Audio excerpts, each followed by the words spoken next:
और आज सुनने को मिला है।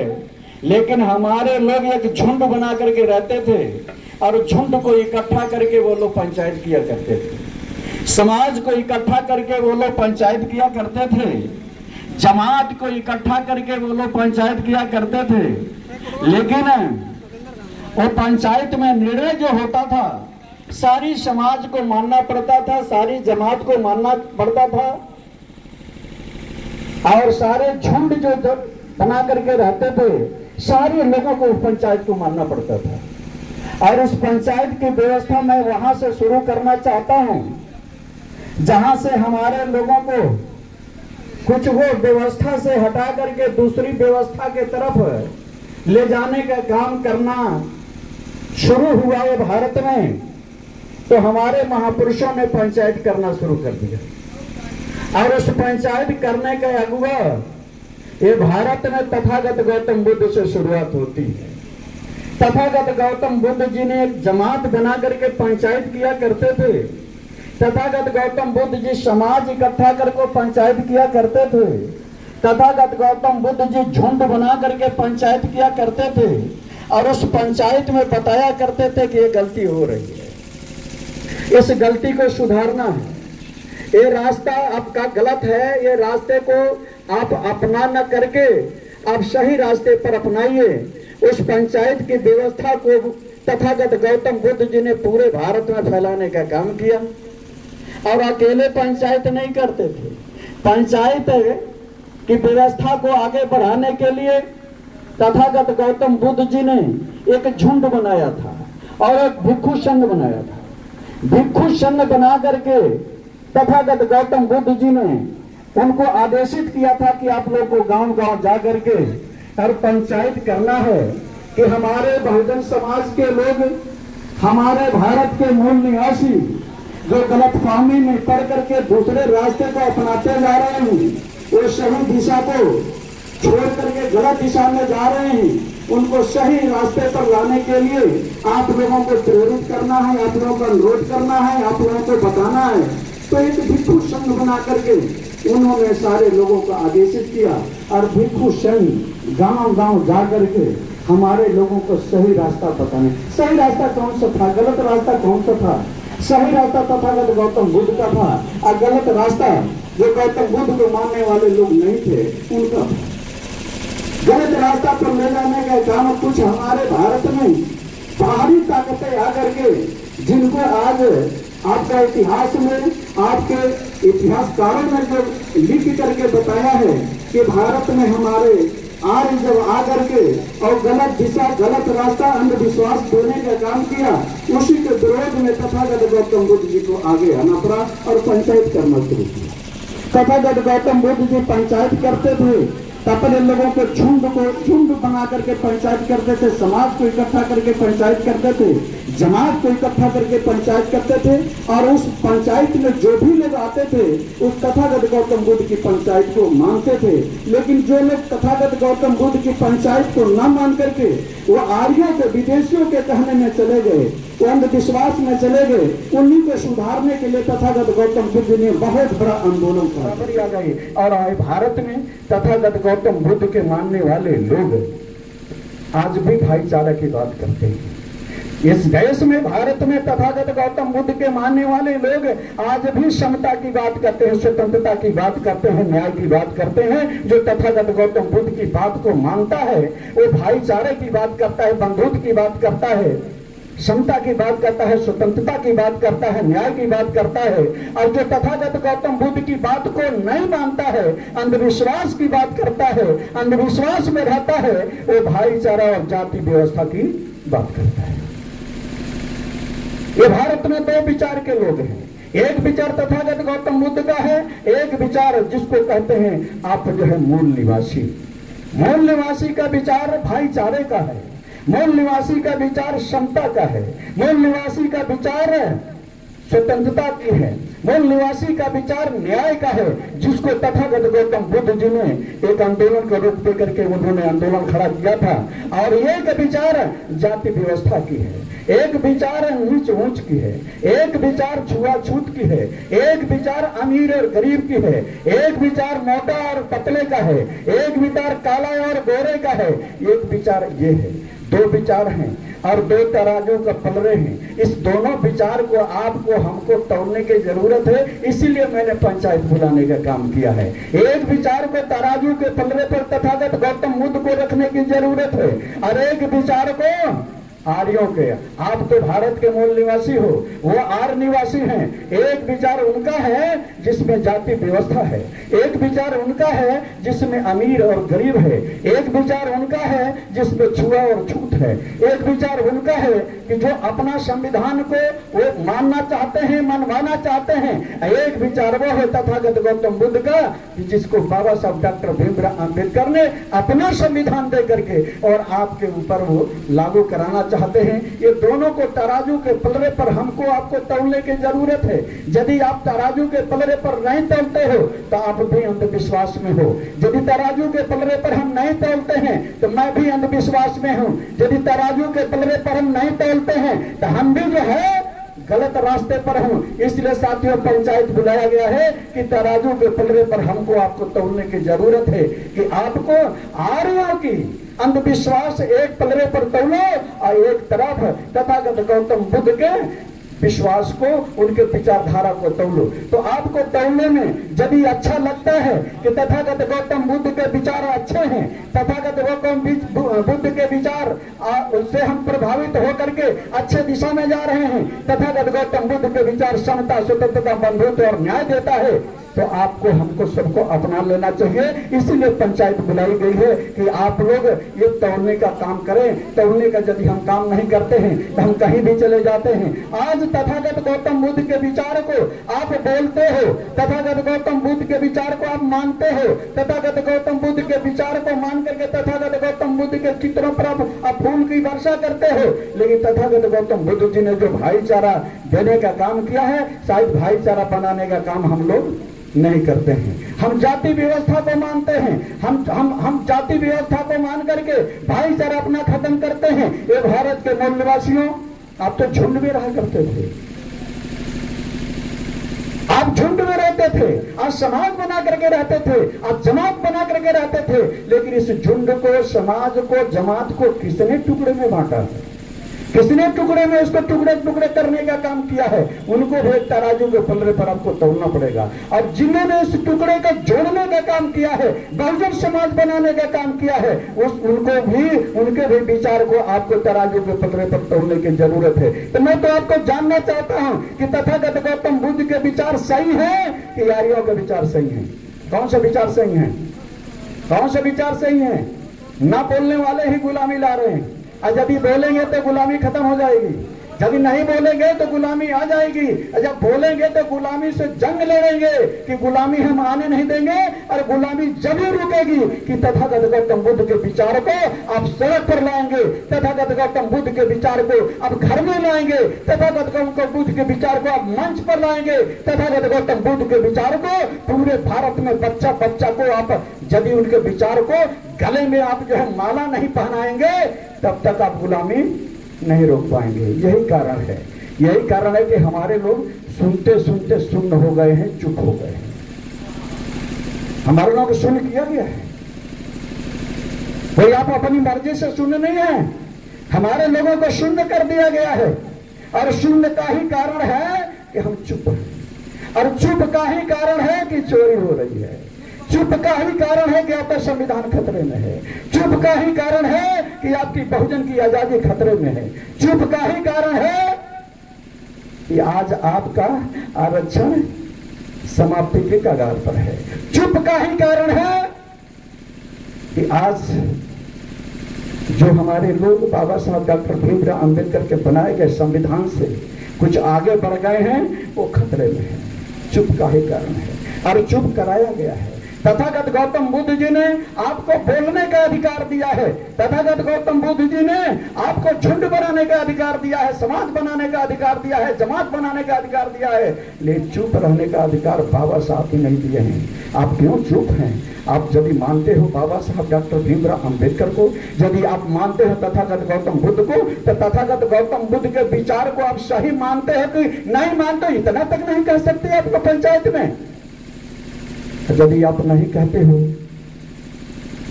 कि गलती हो रही है कि नहीं हो रही है, यदि आप नहीं कहते हो कि तथागत गौतम बुद्ध के विचार सही है, कि गलती हो रही कि नहीं हो रही है, और यदि आप कहेंगे तथागत गौतम बुद्ध के विचार सही है, तो वो गलती कर रहा है जो हमको अंधविश्वास ला रहा है।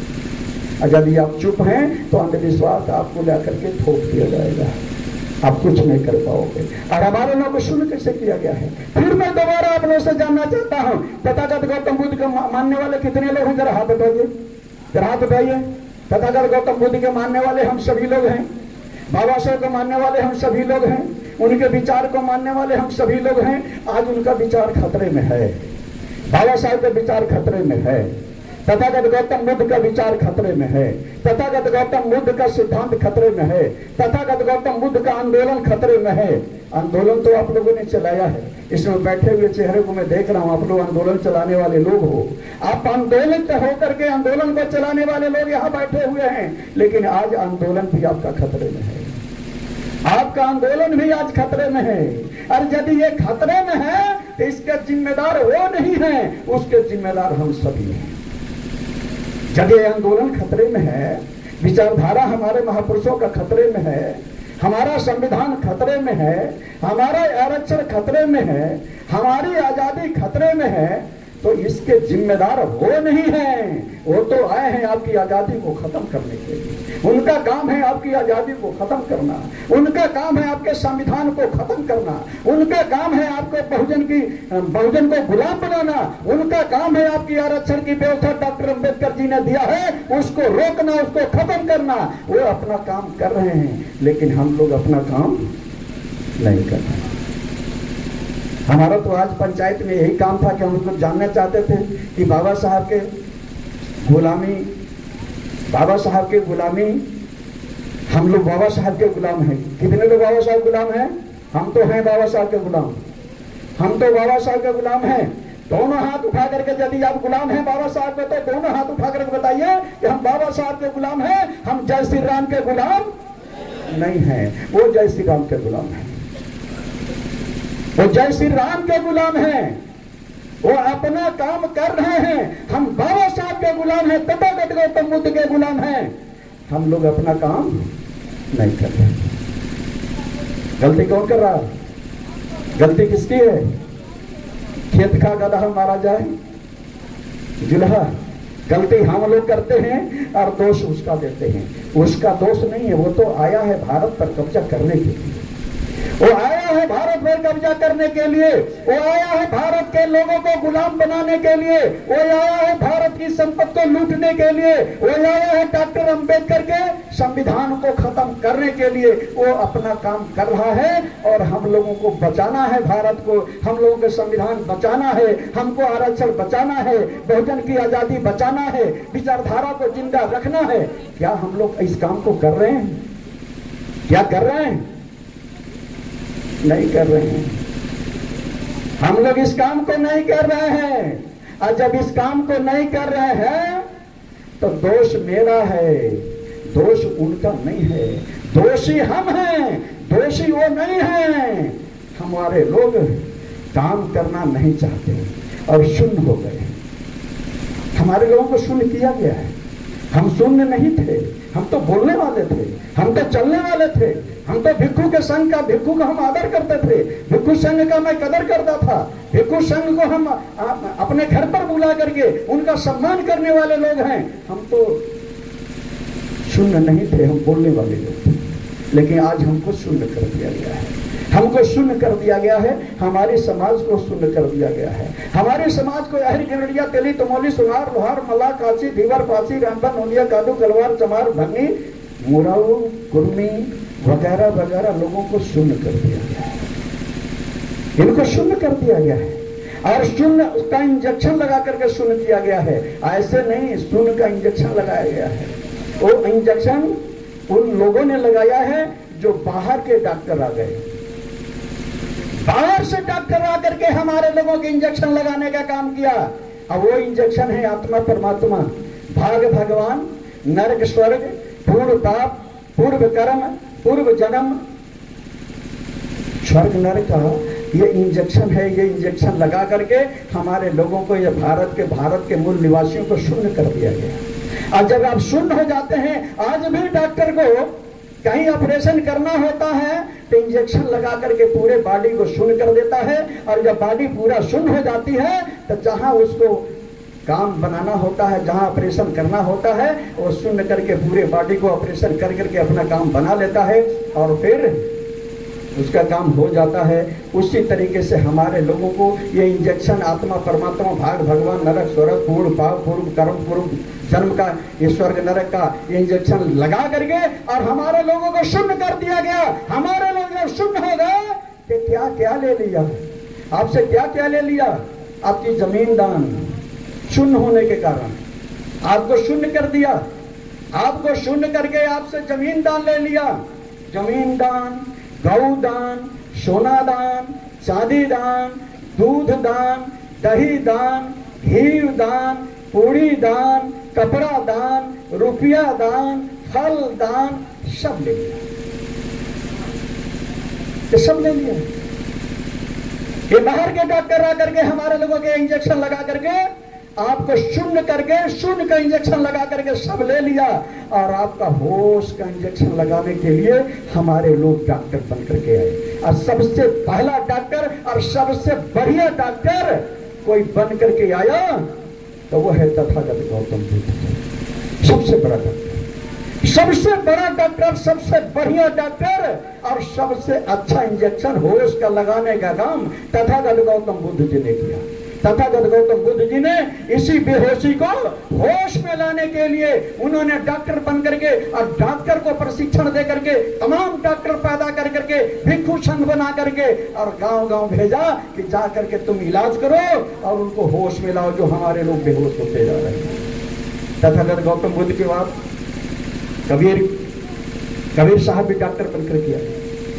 कबीर साहब भी डॉक्टर बनकर गए। रविदास जी डॉक्टर बनकर के आए। दादू पलटू सुपन सदन, तुकाराम, सुकई राम, सुकई दास, घासी राम, नारायण गुरु पेरियार जी, रामास्वामी नायकर, महात्मा ज्योतिराव फूले, साहू जी महाराज, ललय सिंह यादव, राम स्वरूप वर्मा, बाबा साहब डॉक्टर भीमराव अम्बेडकर, मानवर कांशीराम, ये तमाम डॉक्टर आपको होश में लाने का काम किया है। होश का इंजेक्शन लगाया, होश का इंजेक्शन लगाया। और हम तो एकदम बेहोश थे। आज तो हमारे लोग जब होश में आए हैं तो आप जय जय जय जय जय भीम करते हैं। अब तो संविधान की बात होने लगी है, वरना किसी को पता नहीं था कि संविधान होता क्या चीज है। मुझको तो खुद नहीं पता था। मुझको तो बिल्कुल नहीं पता था कि जय भीम होता क्या चीज है। मुझको तो बिल्कुल नहीं पता था कि संविधान क्या चीज है। हमको तो बिल्कुल नहीं पता था कि आरक्षण किसको कहते हैं। हमको तो बिल्कुल पता नहीं था कि बहुजन की आजादी किसको कहते हैं। हमको बिल्कुल पता नहीं था। लेकिन हमारे सामने बाबा साहब डॉक्टर भीमराव अम्बेडकर को तो हमने नहीं देखा, उस डॉक्टर को मैंने नहीं देखा, तथा गौतम बुद्ध को नहीं देखा, कबीर रविदास को मैंने नहीं देखा। लेकिन कांशीराम जी को जरूर मैंने देखा। कांशीराम जी को मैंने देखा है, वो डॉक्टर बन करके आए। और जब वो डॉक्टर बनकर आए, उन्होंने होश का इंजेक्शन लगाया, तब मुझको पता चला कि जय भीम कोई ताकत है। इसलिए जय भीम कहना मैं शुरू किया। जय भीम हमको पता नहीं था कि जय भीम कौन भला है। हमको पता नहीं था। मैं भी बेहोश था। हम भी जय सिया राम वाले थे, हम भी जय राम वाले थे। लेकिन जब होश का इंजेक्शन कांशीराम जी का लगा, तब मुझको पता चला कि हम गलत रास्ते पर हैं। हम गलत लोगों का नाम लेकर के हम उनका प्रणाम करते हैं। हमको जिनका प्रणाम करना चाहिए, जिनके बदौलत मैं जिंदा हूं, जिनके बदौलत कुर्सी जिंदा है, जिनके बदौलत मंच जिंदा है, जिनके बदौलत माइक जिंदा है, जिनके बदौलत शिक्षा जिंदा है, जिसके बदौलत नौकरी जिंदा है, जिसके बदौलत हमारे तन पर कपड़ा है, जिसके बदौलत हमारे पास कुछ खेती है, जिसके बदौलत हमारे रहने के लिए हम लोग महल बना करके रह रहे हैं, हमको उनको मानना चाहिए। यदि कांशीराम जी नहीं आए होते तो मुझको पता नहीं चलता कि हमारे पास कौन सी ताकत, हमको पता नहीं चलता, हमको पता नहीं चलता। यदि जय जय जय जय जय भीम का जो नारा हम लोग देते हैं, ये कांशीराम जी की ताकत से मैं देता हूं। कांशीराम जी डॉक्टर बनकर के आए, उन्होंने जो बताया हमको तो ये भी पता नहीं था कि आज तमाम लोग नाम गना देते, हम भी गना देते हैं। कितने महापुरुष इस बहुजन समाज में पैदा होकर के, इतने महापुरुष अपने समाज को संगठित करने के लिए, जमात को बनाने के लिए, समाज बनाने के लिए, झुंड बनाने के लिए, जातियों से मुक्ति दिलाने के लिए हमारे महापुरुषों ने जंग लिया, हमारे महापुरुषों ने जंग लड़ा है। हमको तो पता नहीं था। और मेरे समझ से 2-4%, 10% लोगों को पता रहा होगा, लेकिन 90%, भारत के 90% बहुजन समाज को पता नहीं था कि हमारे कितने महापुरुष डॉक्टर बनकर के आए हैं बहुजन समाज को जगाने के लिए, उनको होश में लाने के लिए। ये तो डॉक्टर बनकर के कांशीराम जी आए, जहां पर हमारे लोगों को दलदल में फंसा दिया गया था। मुझको तो ये भी पता नहीं था कि कितने टुकड़े में हमारे लोगों को बांटा गया है, ये बहुजन समाज को कितने टुकड़े में बांटा गया है, ये बहुजन समाज को कितने जातियों में बांटा गया है, कितने जातियों में बांटा गया है, हमको पता नहीं था। कांशीराम जी आकर के कहां पर इस दलदल में फंसाया गया था, कितनी जान की बाजी वो लगाए होंगे, कितनी कुर्बानी दिए होंगे, कितना दिमाग लगाए होंगे, दलदल में से निकाल करके और हमारे लोगों को ले करके दिखाने का काम किया कि ले देखो तुम्हारे महापुरुष जो डॉक्टर बन करके तुमको इलाज करने का काम किए हैं, होश में लाने का काम किए हैं, इतने लोग हैं और इतने टुकड़े में तुमको बांटा गया है। हमारे लोगों को 6743 टुकड़े में बांटा गया। क्या किसी को पता था? किसी को पता था कि इतने टुकड़े में हमारे लोगों को बांटा गया है? किसी को पता नहीं था। कांशीराम जी नहीं आए होते तो किसी को पता नहीं चलता कि कितने टुकड़े में हमारे समाज को बांटा गया है। कांशीराम जी नहीं आए होते, हमको पता नहीं चलता कि हमारे महापुरुष कौन कौन सा महापुरुष डॉक्टर बन करके हमको होश में लाने का काम किया है, हमको पता नहीं चलता। वारे कांशीराम जी। और कांशीराम जी यदि कहीं पर शिक्षित हुए हैं तो किसके यहाँ, कौन सी फैक्ट्री में?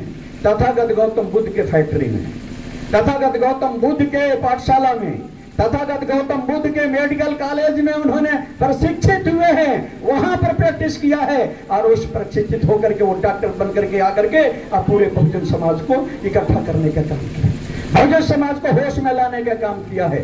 साथियों, आप लोग कहेंगे आप बहुत बड़े बड़े विद्वान यहां बैठे हुए हैं, मैं जानता हूं, लेकिन पंचायत का रूप मैंने इसीलिए दिया है कि हमारे लोग आज भी बेहोश हैं, आज भी बेहोश हैं। और बेहोश का कारण यही है कि मुझे कहना पड़ रहा है कि आप लोग कितने लोग तथागत गौतम बुद्ध को मानने वाले लोग हो, तब हाथ उठता है। यदि हमको कहना पड़ता है कि कितने लोग मानने वाले लोग हैं, तब हाथ उठता है। लेकिन कितने लोग उनके रास्ते पर चलने वाले लोग हैं, मेरे समझ से हाथ नहीं उठेगा। उनके रास्ते पर चलने वाले लोगों का हाथ नहीं उठेगा। उनके रास्ते पर चलने वाले लोग कितने लोग हैं? हम सभी लोग उनके रास्ते पर चलने वाले लोग हैं। हम सभी लोग उनके रास्ते पर चलने वाले लोग हैं। तो आपने कितने लोगों को होश में लाने का काम किया है? यदि मैं सवाल करूंगा कि आप कितने लोगों को इंजेक्शन लगाने का काम किया है, तो सवाल का जवाब मेरे पास तो नहीं है। हो सकता है आपके पास हो। इसी काम को करने के लिए इसी काम को करने के लिए मैंने पंचायत यहाँ बुलाया है कि आपको डॉक्टर बनकर के निकलने की जरूरत है। यदि आप डॉक्टर बनकर के नहीं निकलोगे तो आप कहते हैं, बच्चा बच्चा कहता है, गांव के गांव कहता है कि संविधान हमारा खतरे में। बच्चा बच्चा कहने लगा है कि आरक्षण हमारा खत्म हो रहा है। बच्चा बच्चा कहने लगे आरएसएस और बीजेपी की सरकार में हम सभी लोग खतरे में पड़ गए। बच्चा बच्चा कह रहा है। साथियों, मौके की तलाश दुनिया करती है, मौके की तलाश दुनिया करती है और हमारे लोग मौके की तलाश नहीं करते हैं। बाबा साहब मौके की तलाश किए थे। बाबा साहब डॉक्टर भीमराव अंबेडकर जी मौके की तलाश किए थे और बाबा साहब डॉक्टर भीमराव अंबेडकर को जो मौका मिला तो उन्होंने सही डॉक्टरी किया, सही इंजेक्शन लगाया कि गलत लगाया? बाबा साहब ने सही इंजेक्शन लगाया कि गलत लगाया? सही लगाया है। और जब बाबा साहब का इंजेक्शन सही है, उनका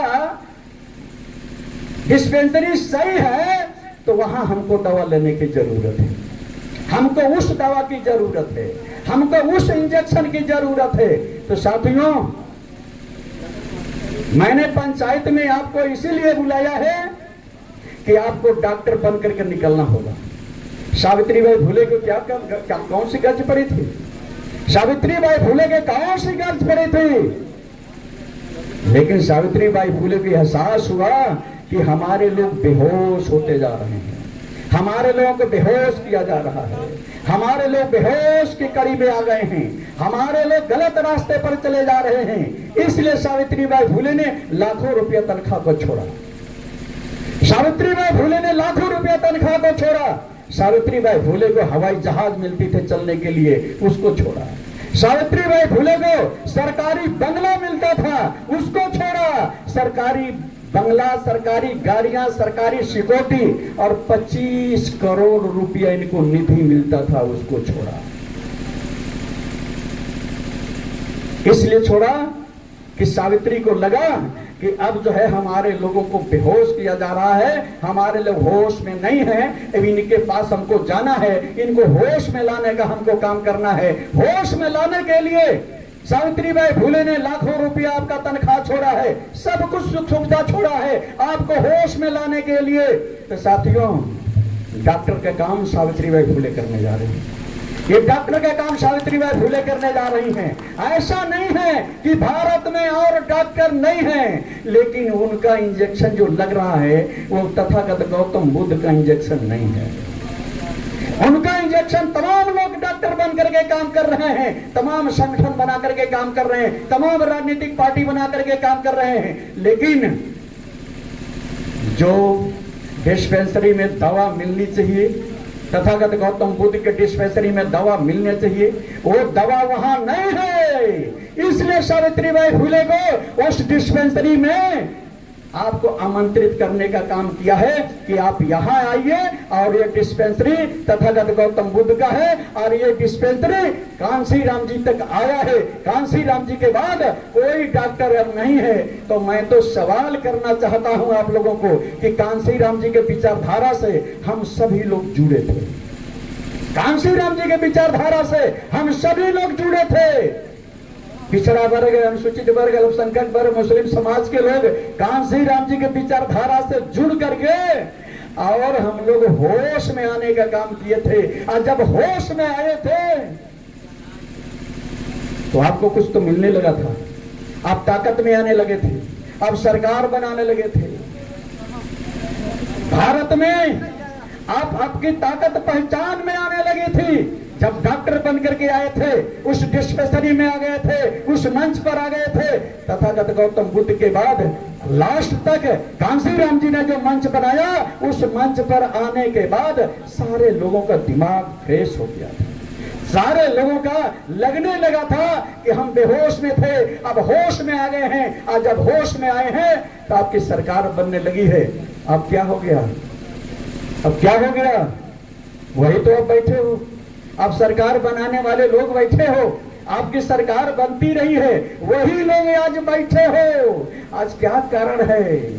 आज क्या कारण है कि आज तो कह रहे हो कि हमारा संविधान खतरे में, हमारे बहुजन की आजादी खतरे में, हमारा आरक्षण खतरे में, हमारा सारी संपत्ति ये जब्त करने की ये प्लान बन रहा है। आज क्या कारण है कि आप ही कह रहे हो, आप ही एक बार उनसे टक्कर लिए हो, आज मायूस होकर के क्यों बैठे हो?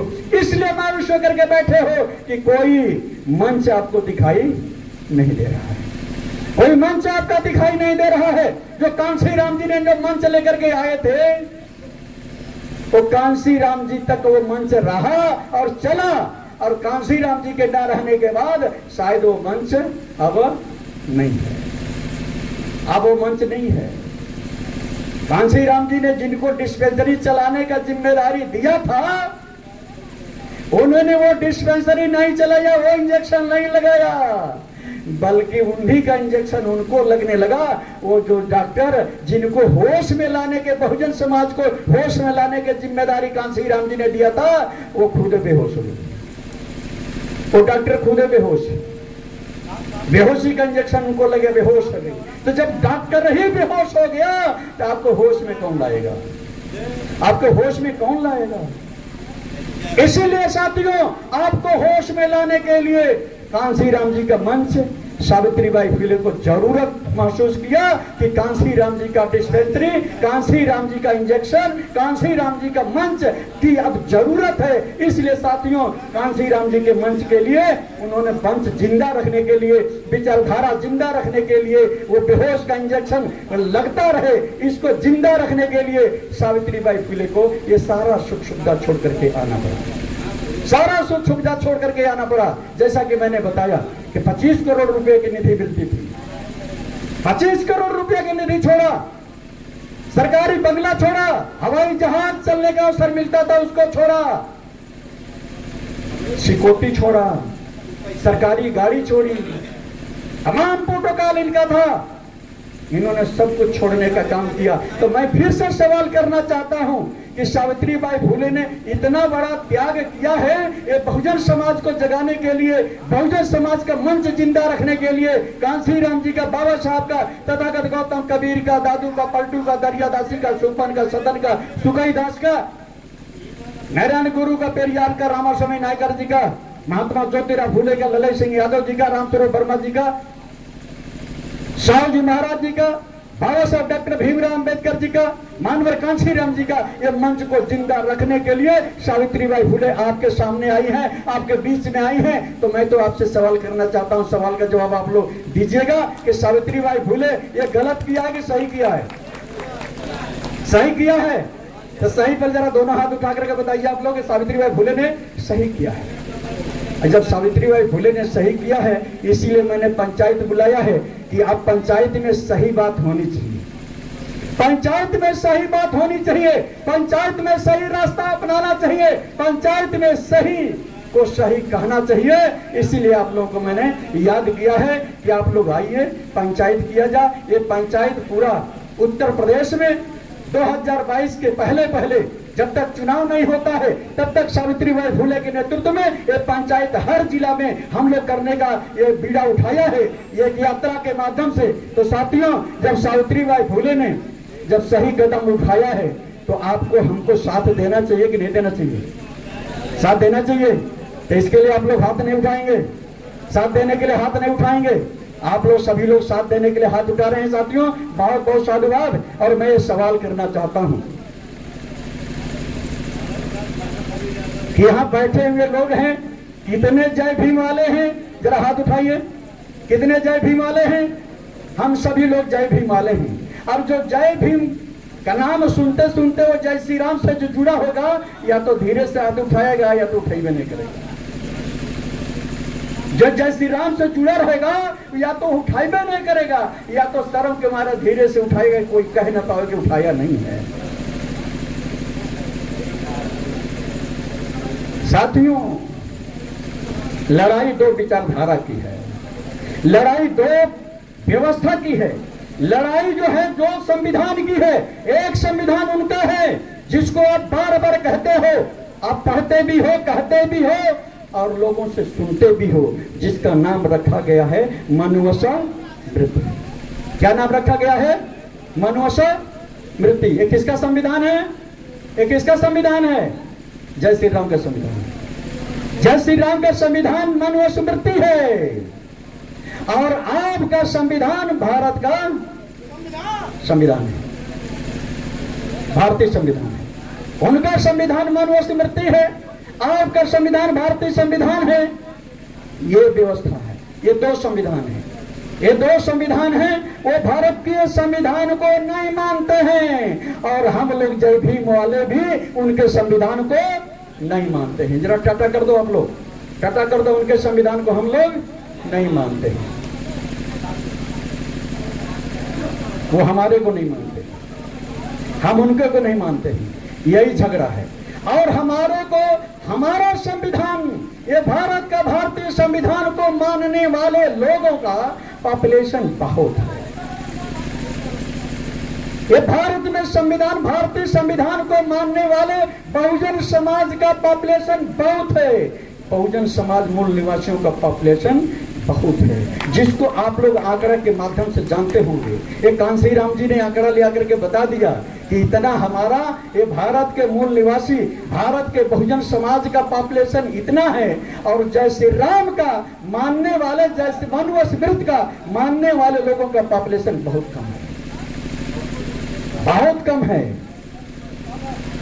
लेकिन वो हमको बेहोश का इंजेक्शन लगा लगा करके अपना संविधान हमको मनवा रहे हैं। ये बेहोश का इंजेक्शन लगा करके अपना संविधान हमसे मनवा रहे हैं। उनका संविधान मानने वाले लोग कौन लोग हैं? जय श्री राम का नारा लगाने वाले कौन लोग हैं? हमारे लोग हैं। यही अहिर गरड़िया तेली तमोली सोनार लोहार माला काची धीवर पासी राजभन नदिया कालू कबार चमार भंगी मोराव कुर्मी, यही लोग हैं। उनके संविधान को मानने वाले लोग यही हैं। और उनका संविधान जब मानते हो तो उनका संविधान कहता है तुम नीच हो। उनका संविधान जब मानते हो तो आपको कहता तुम फला जात के हो। उनका संविधान जब मानते हो तो वो कहता है कि हमारे सामने तुम नीच हो। उनका संविधान मानते हो तो वो आपकी खेती देखना पसंद नहीं करते। उनका संविधान मानते हो तो आपकी महल देखना वो पसंद नहीं करते। उनका संविधान मानते हो तो आपका शिक्षा पसंद नहीं करते। उनका संविधान मानते हो तो आपका नौकरी पसंद नहीं करते। उनका संविधान मानते हो तो आपके शरीर पर अच्छा भी कपड़ा पसंद नहीं करते। तो जब उनका संविधान मानते तो उनकी व्यवस्था ये है। और आपका भारतीय संविधान जब मानते हो तो कहता है भारतीय संविधान सभी एक हो। सबके तन पर कपड़ा होना चाहिए, सबके पास मकान होनी चाहिए, सबके पास खेती होना चाहिए, सबके पास शिक्षा होना चाहिए, सबके पास नौकरी होना चाहिए, सबके पास व्यवस्था होनी चाहिए, सब में भाईचारा होना चाहिए, सब में समता होनी चाहिए, सबको न्याय मिलना चाहिए, सबके स्वतंत्रता होनी चाहिए। ये भारत का संविधान बताता है। और उनका संविधान बताता है कि नीचे रहना चाहिए, हमको ऊंच होना चाहिए, तुमको दूर रहना चाहिए, हमको, ये उनका संविधान बताता है। ये संविधान की लड़ाई है। और विचारधारा, एक विचारधारा जय श्री राम का है, एक विचारा जय भीम का है। जय भीम को मानने वाले लोग आज कितने आगे बढ़ रहे हैं। हम जय भीम को नहीं मानते थे जब जय भीम भारत में नहीं थे। हम कहां थे? जय भीम नहीं थे तो हमारे पास माइक नहीं था। जय भीम नहीं थे तो कोई तन पर कपड़ा नहीं था। जय भीम नहीं थे तो शिक्षा नहीं था। जय भीम नहीं थे तो हमारे पास मकान नहीं थी। जय भीम नहीं थे तो हमारे पास नौकरी नहीं थी। जय भीम नहीं थे तो हमारे पास मंच नहीं था। जय भीम नहीं थे तो हम लोग क्या क्या दशा में, कौन कौन दशा में थे, किस दशा में थे? जब जय भीम नहीं थे तो हम क्या इकट्ठा बैठ सकते थे? जय भीम नहीं थे तो हमको इकट्ठा बैठने का मौका नहीं मिलता था। जय भीम नहीं थे तो हमको दूर बैठाया जाता था। जय भीम नहीं थे तो हमको दूर बैठाया जाता था। अब दो वर्गों को दो व्यवस्था देते थे बैठने के लिए। यदि वो जय श्री राम के दरवाजे पर जाते थे तो एक वर्ग जिसको पिछड़ा वर्ग कहते हैं, पिछड़ा वर्ग में मुस्लिम भी है, लेकिन हिंदू वर्ग में, हिंदू धर्म में एक वर्ग पिछड़ा वर्ग है। जब ये भी उनके दरवाजे पर जाते थे तो उनको भी दूसरी व्यवस्था देते थे बैठने के लिए। एक अनुसूचित वर्ग के लोग जाते थे तो उनको भी एक अलग बैठने की व्यवस्था देते थे। अनुसूचित वर्ग के लोग जाते थे तो उनको वहां बैठाते थे जय श्री राम वाले, जहां पर वो लोग बाथरूम करते थे, जहां पर उनका बाथरूम वॉशरूम होता था, जहां पर उनका गंदगी भाग करके जाती थी, वहां पर हमारे लोगों को बैठने का स्थान देते थे। और पिछड़े वर्ग के लोग जाते थे उनके दरवाजे पर, तो उनको भी एक स्थान देते थे बैठने के लिए। जहां जब जय भीम नहीं थे तो वहां पर बैठने का स्थान देते थे, जहां पर उनका जानवर चारा खाते थे, जहां पर उनका जानवर चारा खाते थे वहां बैठने का स्थान देते थे। जब जय भीम नहीं थे तो मैं सूट बूट में हूं, हमारे लिए सूट बूट में है, मोजा जूता पहनने का अवसर मिल रहा है। जब जय भीम नहीं थे तो हमारे लोगों को फटे पुराने कपड़े में रहने के लिए मजबूर होना पड़ता था, गंदे कुचले पहनने का कपड़ा पहनने के लिए मजबूर होना पड़ता था। जब जय भीम नहीं थे तो हमारे लोगों को इस तरीके से बैठने का अवसर नहीं मिलता था। जब जय भीम नहीं थे तो हमारे लोगों को शिक्षा भी नहीं मिलता था। जब जय भीम नहीं थे तो हमारे लोगों के पास महल बना करके जो रह रहे हैं झुग्गी झोपड़े में रहने के लिए आपको मजबूर होना पड़ता था। जब जय भीम नहीं थे हमारे लोगों को स्वच्छ पानी भी नहीं पीने को मिलता था। गड्ढे में पानी जो बरसता था, बरसात का पानी जो बैठता था गड्ढे में इकट्ठा हो जाता था, उसी गड्ढे में नहाते थे, उसी गड्ढे में कपड़ा छांटते थे, उसी गड्ढे से पानी लेकर के खाना बनाते थे, उसी गड्ढे से पानी पी करके हम अपना जीवन यापन करते थे। जब जय भीम नहीं थे तो हमारे लोगों के पास खेती भी तो नहीं थी। जब जय भीम नहीं थे तो हमारा संविधान भी तो नहीं था। जब संविधान नहीं था तो हमारे लोग न पढ़ लिख लेते थे, न सांसद, न विधायक, न प्रधान, न पंच, न बीडीसी, न जिला पंचायत, न प्रमुख, न जिला पंचायत अध्यक्ष, कुछ भी नहीं थे। हम तो कहता हूं जय भीम न होते तो भारत का संविधान न होता, और जब भारत का संविधान न होता तो ये सारी व्यवस्था भी हमारा आपका नहीं होता। मैं तो उनको भी कहना चाहता हूं कि जो भारतीय संविधान को नहीं मानने वाले लोग हैं, भारतीय संविधान का न मानने वाले लोग, भारतीय संविधान की प्रतियां जलाने वाले लोग, भारतीय संविधान को जो जिसने लिखा, जिसने जय भीम न होते तो भारत का संविधान न होता, और जब भारत का संविधान न होता तो दुनिया में झूठ बोलने वाला, 56 इंच का सीना बताने वाला क्या भारत का प्रधानमंत्री होता? नहीं होता। ये भारत का प्रधानमंत्री भी नहीं होता। तो जो भी कुछ भारत में आपको देखने को मिल रहा है ये जय भीम की ताकत है, और ये जय भीम की ही ताकत को वो लोग खत्म करने जा रहे हैं। जय भीम की ताकत क्या है? जय भीम की ताकत क्या है? भारत का संविधान। यदि भारत का संविधान नहीं रहेगा तो आपका ये कुछ भी नहीं रहेगा। ये सारी ताकत को खत्म करने जा रहे हैं। अब जानते हो कैसे खत्म करने जा रहे हैं? अभी आप सवाल करोगे तो कहीं कहां खत्म हो रहा, ये तो झूठ बोला, कनौजिया झूठ बोला। मैं कहता हूं कि खत्म हो गया है, खत्म हो गया है। ये भारत का संविधान का ढांचा सिर्फ है, अंदर जितना कुछ बाबा साहब ने दिया है वो खत्म हो गया, खत्म हो गया है। और दूसरा संविधान रखने के लिए दूसरी व्यवस्था इन लोगों ने शुरू कर दिया है। आप लोगों को सुनने को मिला होगा, दूसरा संसद बन रहा है, लोकसभा दूसरी बन रही है। जिस लोकसभा में आज संचालन हो रहा है उस संविधान से संचालन हो रहा है, जिस संविधान को बाबा साहब डॉक्टर भीमराव अंबेडकर जी ने लिखा है, जिस संविधान को बाबा साहब ने बनाया है, उसी संविधान से आज की लोकसभा का संचालन हो रहा है। लेकिन नई संसद जो बनने जा रही है लोकसभा, वो संविधान वो नया अपना रखेंगे, इस संविधान को उठाने का इसलिए जो जरूरत नहीं समझेंगे कि दूसरा संसद बन जाएगा तो उनको कहने का मौका मिल जाएगा इस संविधान को हमको जरूरत नहीं है। और कब नहीं जरूरत है? जब कब कहेंगे? जब उनका पूर्ण बहुमत बना रहेगा। जब उनका पूर्ण बहुमत बना रहेगा तब वो आपसे कहेंगे चाहे जितना आंदोलन कर लो, चाहे जितना चिल्ला लो, हम तुम्हारे आंदोलन से डरने वाले नहीं, तुम्हारे चिल्लाने से हम भयभीत होने वाले नहीं, हम अपना संविधान रखेंगे, तुम्हारा ये डॉक्टर अंबेडकर का संविधान हम नहीं मानेंगे। और इसलिए कहेंगे कि उनकी बहुमत रहेगी, उनकी बहुमत रहेगी, लोकसभा में बहुमत रहेगी, राज्यसभा में बहुमत रहेगी। अब क्या कर सकते हो? क्या कर पाओगे? इसलिए साथियों आपकी ताकत जब ही बचेगी कि जब उनको ताकत विहीन करोगे, उनकी ताकत को कमजोर करोगे। उनकी ताकत कौन सी है? उनकी ताकत लोकसभा में बहुमत है, उनकी ताकत राज्यसभा में बहुमत है। जब ये ताकत आपको खत्म करना होगा, जब करोगे तभी संविधान को बचा पाओगे। तो मैं तो आपसे जानना चाहता हूं, ये ताकत फिर बनाने जा रहे हैं। अभी इस संविधान को, अभी इसी संविधान से संचालन हो रहा है, लेकिन अगला जो सत्र आएगा 2024 के बाद 2025 आएगा, नई लोकसभा जब बनकर तैयार हो जाएगी, नया संविधान हो जाएगा, तो आपको क्या करेंगे? वो आपको विकलांग कर देंगे, आपको विकलांग कर देंगे। और ये अभी से तैयारी इनकी हो गई है। वो राम राज ला रहे हैं, वो कह रहे हैं, सीना तान करके कहते हैं कि हम राम राज लाएंगे, राजतंत्र की तरफ वो जा रहे हैं।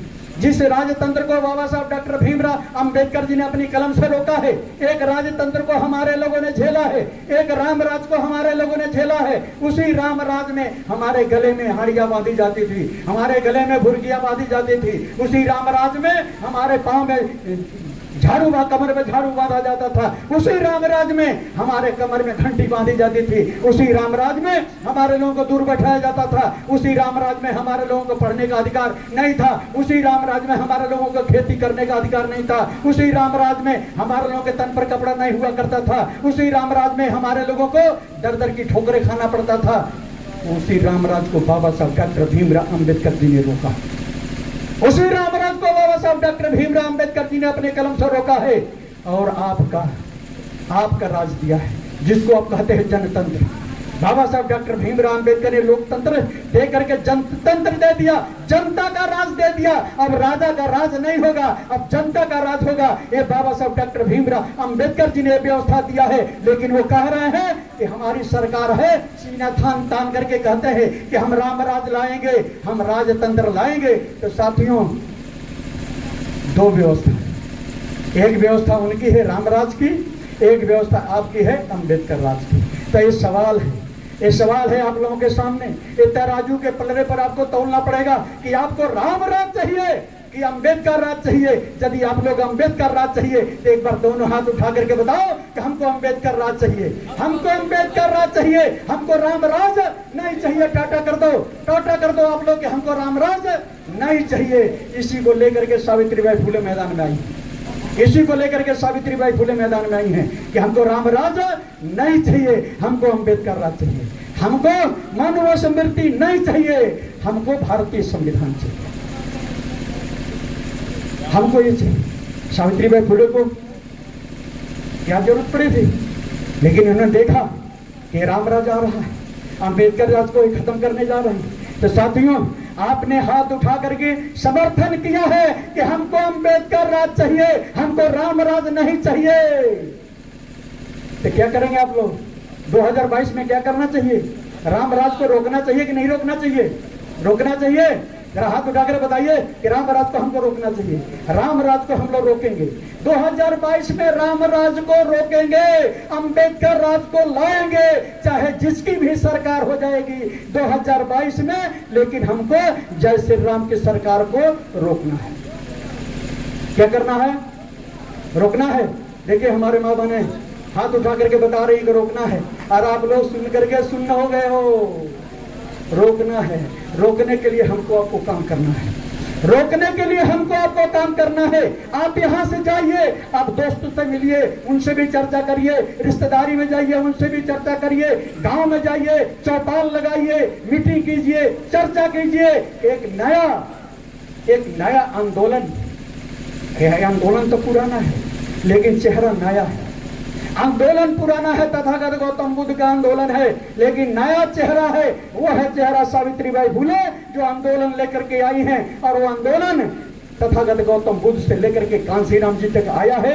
और उस मंच को ये जिंदा रखना चाहती हैं। इसलिए जिंदा रखना चाहती हैं कि इस मंच से बहुजन की बात होनी चाहिए, इस मंच से संविधान की बात होनी चाहिए, इस मंच से आरक्षण की बात होनी चाहिए, इस मंच से बहुजन मूल निवासी की बात होनी चाहिए, इस मंच से बहुजन की आजादी की बात होनी चाहिए।